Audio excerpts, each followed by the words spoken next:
So Sony confirms great news for new exclusives, the PlayStation 5 Pro 60 FPS push discussion with GTA 6, and PlayStation 5 Pro launch information shows something interesting. We're going to talk about that. Those are the stories we're going to cover today, and if you could hit that like button on the video, thank you to those that do it, and as always, it's very much appreciated. First, from 1 to 10, rate your PlayStation 5 Pro experience so far. The console came out last week, and many people have been diving into a bunch of games that I've seen over the weekend, sharing their thoughts, their opinions. So, comment below from 1 to 10 what your PlayStation 5 Pro experience has been so far. Let me know down in the comments below.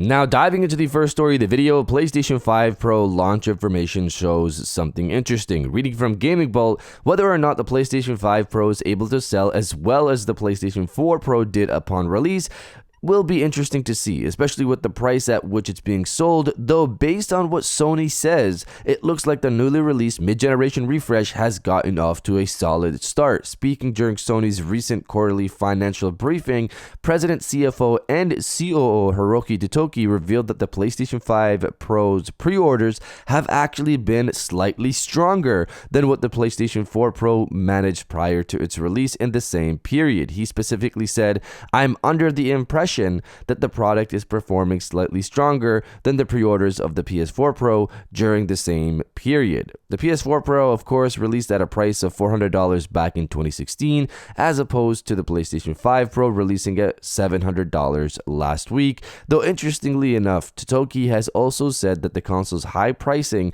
and the criticism that it has received as a result haven't had a negative impact on its sales thus far. So it's weird how Totoki phrased his statement by saying he's under the impression, but I'm assuming he's going off of early numbers that he's seen. If pre-order numbers for the PlayStation 5 Pro are actually higher than the PS4 Pro, of course, that's impressive, as the article states, because the PlayStation 5 Pro launched at $700 versus $400 for the PlayStation 4 Pro.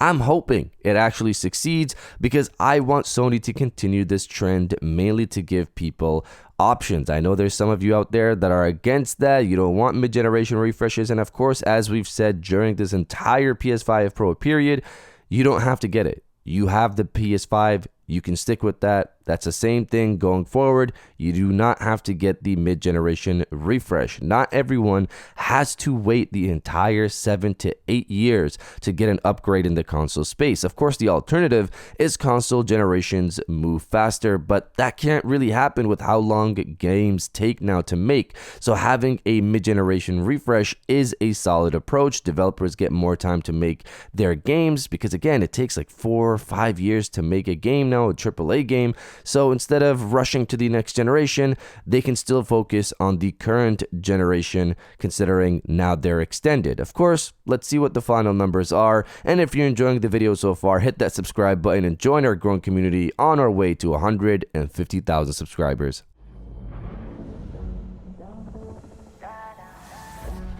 Now, diving into the second story of the video, GTA 6 PlayStation 5 Pro 60 FPS. So this is a conversation I've seen pop up online often, especially now during the PlayStation 5 Pro's launch. I want to read a new article about GTA 6, and then I'll dive into my thoughts. Reading from MP first, the first official trailer for Grand Theft Auto 6 has amazed fans with stunning graphics, raising some concerns about its performance on current generation consoles, particularly the Xbox Series S, which is known to have lower specs compared to the Series X and PlayStation 5. However, Take-Two Interactive CEO Strauss Zelnick assures fans there's no need to worry. During a recent earnings call, analyst Clay Griffin asked if Microsoft Xbox Series S might pose challenges for GTA 6. Zelnick responded confidently, explaining that Take-Two's studios, including Rockstar Games, have both the technology and expertise to support platforms with various technical capabilities. He said,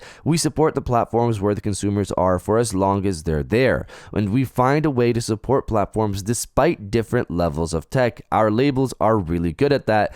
I'm not really worried." The Xbox Series S has historically posed challenges for other high-profile games. For example, Baldur's Gate 3 on Xbox faced delays due to technical issues with split-screen co-op on the Xbox Series S, ultimately requiring that feature to be removed to ensure smooth performance. Similarly, Alan Wake 2 encountered hurdles on the console as GPU and memory limitations prevented it from achieving 60 FPS. So, I've said this before that I get people making the point that Rockstar has been known to push 30 FPS as their only mode, and they'll probably do that again. And of course, that could be the case. However, I've said that this generation, more so than previous generations, it's become the standard that games run at 30 and 60 FPS with two modes, quality and performance. Most games you're playing on the current generation have these two modes. I personally think GTA 6 will have two modes as well, even on PlayStation 5 and Series X. They want to make sure this game runs on Series S, and they seem to be not worried about that. Then they're going to have to optimize this game a lot, which should hopefully lead to better improvements for the upper tier consoles, leading to the Pro most likely having the best performance, since I'm sure it's going to use PSSR upscaling as well. Let's see how this goes next year, since Rockstar recently confirmed once again that the game is still set to launch in fall 2025. I just wanted to cover the Series S article on GTA 6 because it could have benefits for the other platforms if they're not worried about optimizing for it. But you guys let me know if you think GTA 6 will have a performance mode or not. Let me know down in the comments below. And now diving into the final story of the video, Sony confirms great news for new exclusives. Reading from Tech Radar, Sony has pledged to continue its single-player game output on PlayStation 5 and seemingly future PlayStation hardware. As reported by IGN, Sony Finance and IR head Sadahiko Hayakawa expressed the desire to keep up single-player game releases on PlayStation consoles during an investor's call. According to Hayakawa, Sony plans to continue releasing major single-player titles every year from next fiscal year onwards. To back this up, Hayakawa highlighted Sucker Punch's Ghost of Yotei and Kojima Productions' Death Stranding 2 on the Beach, both of which are slated to launch in 2025 exclusively for PlayStation 5. So this is definitely exciting, and Sony kind of already gave us a hint at this before, saying that they won't be releasing any major titles until after March 2025, and now they're seemingly just kind of confirming this again, which hopefully shows confidence in their lineup.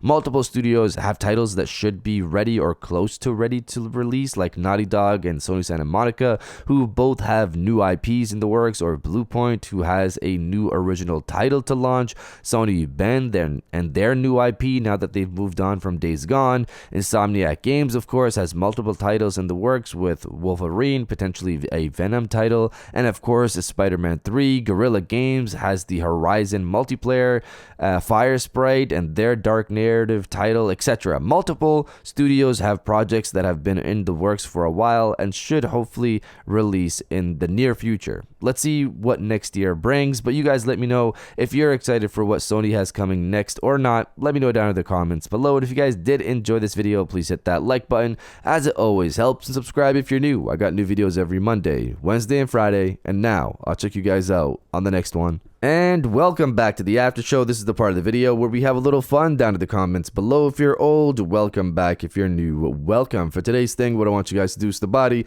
obliterate, destroy, and overall harass the comment section with Bring On the Games. I'm excited for what Sony has coming next, especially now that I got my PS5 Pro and I'm ready for whatever they're trying to push. If you are as well, destroy the comment section with Bring On the Games, and I'll definitely heart those comments like I always do, because I appreciate everybody who stays to the end of my videos. And now, I'll check you guys out on the next one.